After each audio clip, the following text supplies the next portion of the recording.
అందరికీ నమస్తే అండి. పిన్నెల్లి రామకృష్ణారెడ్డి పొద్దునుంచి లక్ష్మీ నరసింహ సినిమా చూపించేశాడు.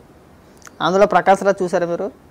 ఈ కారులోంచి ఆ కారులోకి, ఆ కారులోంచి ఈ కారులోకి అటు ఇటు పరిగెడుతూ ఉంటాడు. యాజ్ ఈజ్ అలాగే పరిగెట్టాడు ఇప్పుడు దాకా.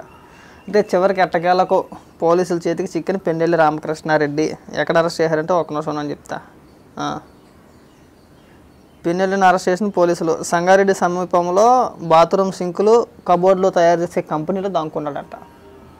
పరిగెట్టి పరిగెట్టి పరిగెట్టి అలసిపోయి ఇంకా ఆల్రెడీ లుకౌట్ నోటీసులు జారీ చేశారు. దేశం దాటి వెళ్ళలేడు. ఏ ఎయిర్పోర్ట్కి వెళ్ళినా కానీ పట్టుకుంటారు ఖచ్చితంగా పోలీసులు. వేరే ఆప్షన్ లేదు. ఇంకా చేసేది ఏమీ లేక చివరికి పోలీసులు దొరికిపోయారు అనమాట. అది పరిస్థితి. మనంత మొగోళ్ళు లేడు, మనంత వీరులు లేడు, మనంత సూర్యుడు లేడు అని చెప్పిన ఎర్రవీగిపోతే ఇక ఇలాగే పరుగులు పెట్టాలి. నిన్నటిదాకా ఒక రేంజ్లో ఊహించుకునేవారు నీ గురించి. అవి బాబాయ్ మార్చాలంట. పిన్నెల్లి రామకృష్ణారెడ్డి అంట షేక్ ఆడింతాడు, అది ఆడింతాడు, ఇది ఆడింతాడు అని చెప్పేసి ఒక్క దెబ్బకు మొత్తం పోయిందా? ఏమంతా వెళ్ళడం ఎందుకు, బదలగొట్టడం ఎందుకు, పారిపోవడం ఎందుకు? ఆ మాత్రం తెలీదు. వెబ్ కెమెరాలు ఉంటాయి, సీసీ కెమెరాలు ఉంటాయి.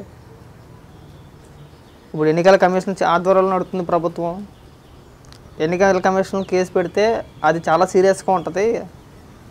బెయిల్ వచ్చే అవకాశాలు కూడా ఉండవు అని నీకు తెలియదా? ఇప్పుడు చూడు 7 ఏళ్ళు జైలు శిక్ష అంట, పడే అవకాశాలంట. త్వరగా బెయిల్ కూడా రాదు దీనికి.